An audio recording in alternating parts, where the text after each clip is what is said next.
কপির দাম তো নাই, যত 2 টাকা তো পিস না নাই, সার তো পাওয়া লাগছে না। সারের পাছত ঘুরি বেড়েও আবার সারাদিন এই 24 ঘন্টা সার।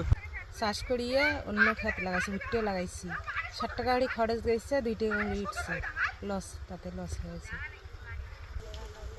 প্রত্যেকবার কাজ তুলনায় এবার কিন্তু পয়সা পাই নাই, দাম নাই, সারের দাম বেশি, বীজের দাম বেশি, সব কিছুর দাম বেশি।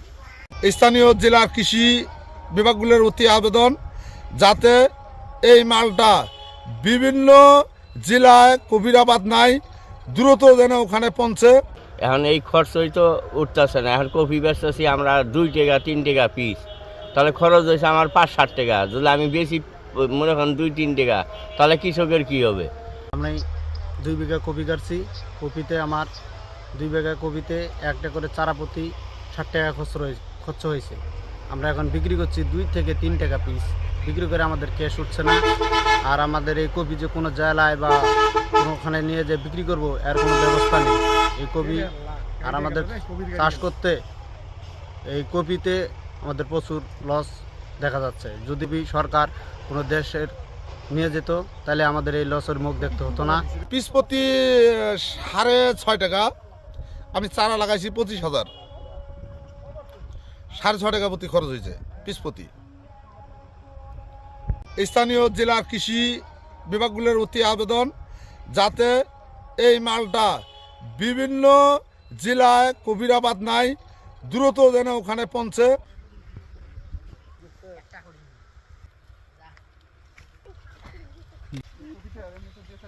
এখন এই যে বিষয়টা বর্তমানে যে মানে প্রেক্ষাপট যে দেখা যাচ্ছে যে ফুলকপি শুধু আমাদের লালমনিরহাট না, বাংলাদেশের অনেক জেলা থেকে এই ধরনের খবর আসতেছে যে ফুলকপির মূল্য অনেক কম।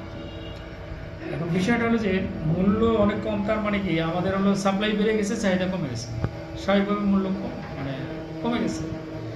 এখন এটা তো হলো যে মানুষের মানে কনজিউম করার বিষয়, মানুষের খাওয়ার বিষয়। এখন এটা তো আর কোনো ইন্ডাস্ট্রিয়াল প্রোডাক্ট না যে ইন্ডাস্ট্রিয়াল প্রোডাক্ট যে ইন্ডাস্ট্রি কিনতেছে না, দামটা পড়ে গেল। কিন্তু এটা হলো আপনার ভোগ্য পণ্য আপনার, এবং এটা খুবই একটা মানে প্যারিশেবল পণ্য, অর্থাৎ খুব দ্রুত পচনশীল, নষ্ট হয়ে যায়।